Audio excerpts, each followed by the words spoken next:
Vilevile serikali imeimarisha huduma za uchunguzi kwa kununua vifaa tiba vya uchunguzi ambavyo vinapatikana kuanzia ngazi ya hospitali ya taifa hadi hospitali za rufaa za mikoa na halmashauri.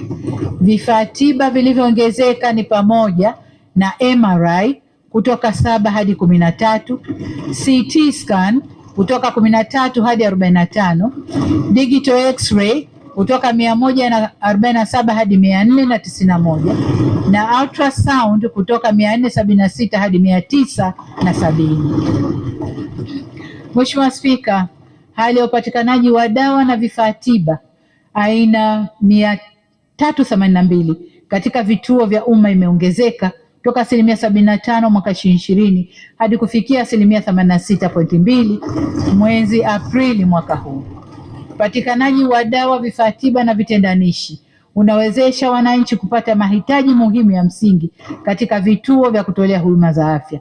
Kutokana na kuimarika kwa huduma za kibingwa na ubingwa bobezi, kumekuwa na ongezeko la utalii tiba kwa wagonjwa wanaohitaji huduma hizo kutoka nje ya nchi kutoka 5705 mwaka 2020 hadi 12180 mwaka 2025.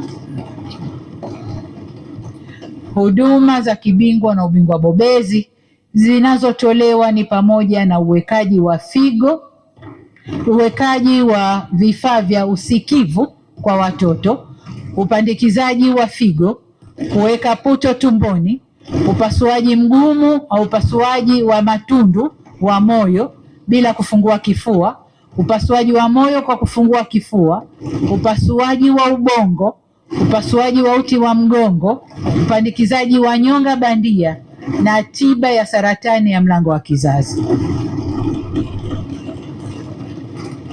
Mheshimiwa Spika, utafiti wa viashiria vya matokeo ya VVU na UKIMWI umeonyesha kuwa tumefanikiwa kuvuka lengo kwenye utekelezaji wa shabaha ya 95% ya pili inahusisha tiba kwa watu wenye VVU waliotambua hali zao, ambapo 98% wapo kwenye tiba.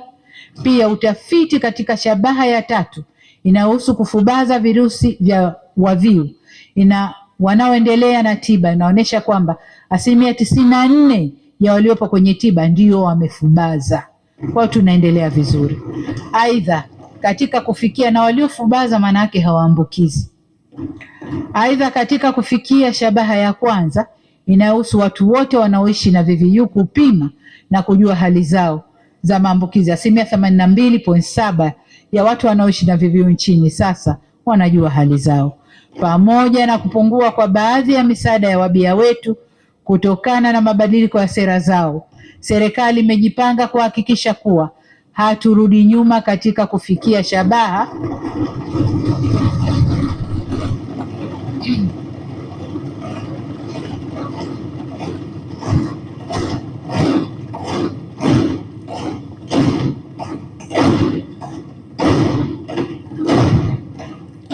Asante. Serikali itahakikisha kuwa haturudi nyuma katika kufikia shabaha iliyowekwa kimataifa ya 95. Mheshimiwa Spika, afya za Watanzania itabaki kuwa kipaumbele cha kwanza cha serikali na uwekezaji stahiki utafanywa.